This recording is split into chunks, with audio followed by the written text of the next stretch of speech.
Morning all and welcome back once again to I Like Watches. You probably weren't expecting to see another Timex on the channel so soon after me reviewing that god-awful GMT chronograph, but this is a very new release and it looks sensational. This is the dilemma with Timex watches, well, with some of them anyway. Some look unbelievable, but then when you get them in your hands they feel a bit, I don't know, crap. Let's see how this one feels. So you've probably guessed it already, this is an unboxing and first impressions video. I was actually working on some vintage watches, doing a bit of polishing. You can still see the lines on my fingers and thumbs from the finger cots.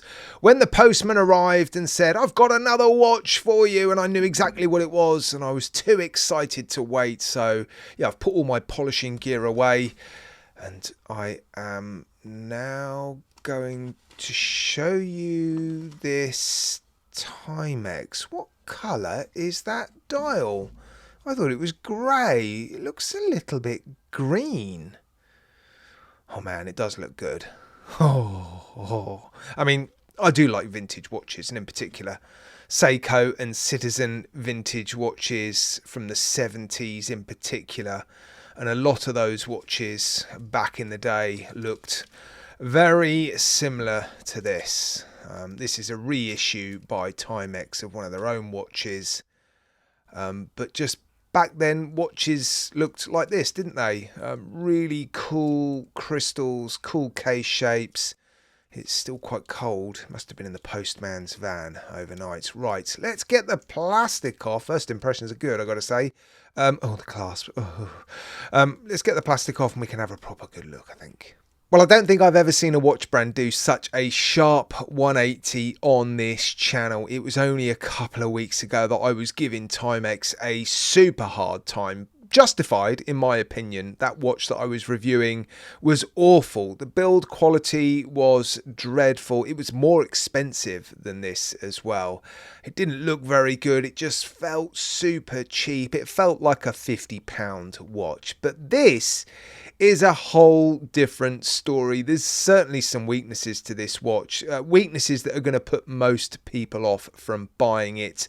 The crystal, for example, is acrylic. It is a faceted crystal, but they've not done it particularly well. The reflections don't seem particularly flat, and the corners on the crystal aren't very crisp. I've handled a lot of watches from the 70s, and the crystals back then had super sharp, crisp corners. The faceted crystals I'm talking about. But this one just seems, well, a bit sort of wobbly. The reflections aren't particularly sharp, and yeah, the corners aren't great. The movement also feels super cheap. The hands seem a little bit short.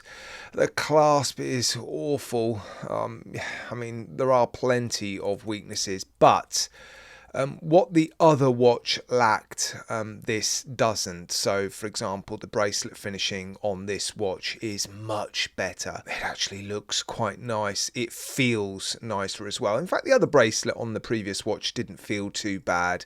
But there's more weight in this one. There's a bit more thickness to it. And the finishing on this case looks really, really good, actually. That super deep, sort of heavy, what's that, radial, not radial, it is sunburst brushing on that top surface of the case. Looks really, really cool. It's a super strong feature. You've got polished sides to the case, and actually, barring my thumbprints, they look pretty good. Decent height to that crystal. It is an interesting crystal. I don't mean to give the crystal a hard time, but it is proper acrylic crystal, so it is going to be super soft. It's going to scratch up really, really easily. They're saying that they're putting in acrylic crystal to keep it more in line with the watch, the original watch from the late 1970s, but yeah, it's an easier material to work with, so it's easier for them to, and cheaper of course, for them to then produce these faceted crystals. But I gotta say, there are some negatives. But it's really good to see Timex or any watch brand produce fascinating, interesting and unusual watches like this. This is exactly what people like me are looking for, I should say. I love this style of watch. I don't know what it is about watches from the 70s. I was born in the 70s, so I was too young to really appreciate the styles and the fashions back then, but this just looks so cool to me. And it's £180, so it's more affordable than the horrible GMT chronograph that I reviewed a couple of weeks ago. It's more expensive than that green dial Falcon Eye that I reviewed a little while ago, which again, I really, really liked the look of. There were certainly some weaknesses with that watch as well. But I think probably one of the biggest compliments I can give this watch is I'm going to be keeping hold of this one for a little while. I think I might even do a proper full review. I'll show you some macro shots in this video, but I want to see in the future what this watch looks like on some actual vintage bracelets. And there's the back of the watch. Quick release spring bars, solid end links as well, which is nice to see. You've got a quick release sort of battery lid, if you like, with the details of the battery that goes in the back of the watch. The case back is held on with 4 screws, 50 meters of water resistance, pull push crown. The crown action is horrible, just like the other one. It feels super light and cheap.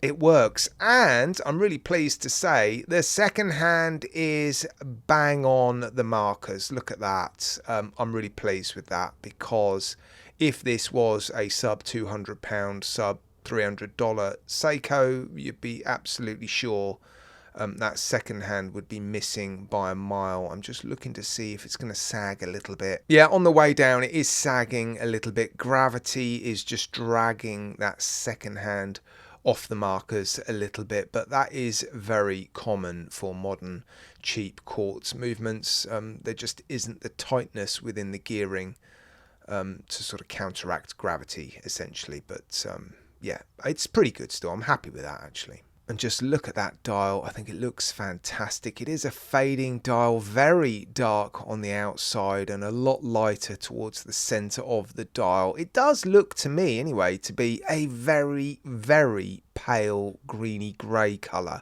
And when I first saw it up close, I thought there were fingerprints on the dial, but I think that is just the effect. It's a sort of, well, weird sort of circular brushing effect almost. Applied indices, applied Q Timex under the 12, applied quartz above the 6. I don't mind that at all, and I like the font.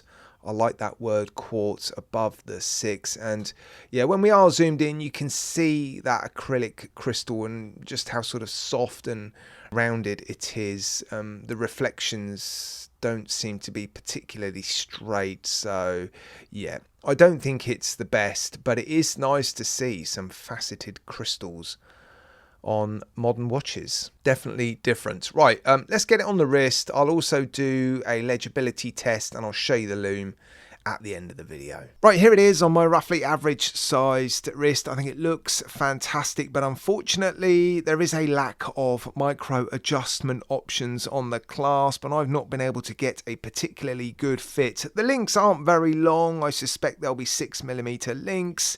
But I'm quite fussy in particular when it comes to how my watches fit. This feels just a touch too tight for me, and the weight distribution isn't as good as I thought it was going to be. It does feel still a little bit top heavy. It still feels quite light actually, but I think that is because there is a complete lack of weight under my wrist. That clasp is so thin and so cheap that yeah, the watch still feels a little bit top heavy, but yeah, removing links wasn't too difficult. Split pins, which I expected. Overall, I'm impressed, mainly because of the way this thing looks. I think it is fantastic that Timex are making these reissue watches, and I think quite often they look better than most Seiko reissue watches or Citizen reissue watches or Casio reissue watches. I just wish they put a little bit more into the materials and the build quality and maybe the movements, and perhaps asked for a little bit more money. I mean, this is £180 still, so it's not cheap. I think most of that money is because of the way it looks. I think they're expecting people to be prepared to pay £180 what's that, almost $250 for a watch that looks like this. And well, I guess, but I just don't think there'll be that many people that are prepared to spend that sort of money on this watch. It's also quite small as well. I know it's in keeping with the sort of size of watches from back then, but yeah, there will be a lot of people that also think it's too small. So yeah, a fantastic watch in some respects, in others not so fantastic, but yeah, for me, I like it. Let me know in the comments section what you think.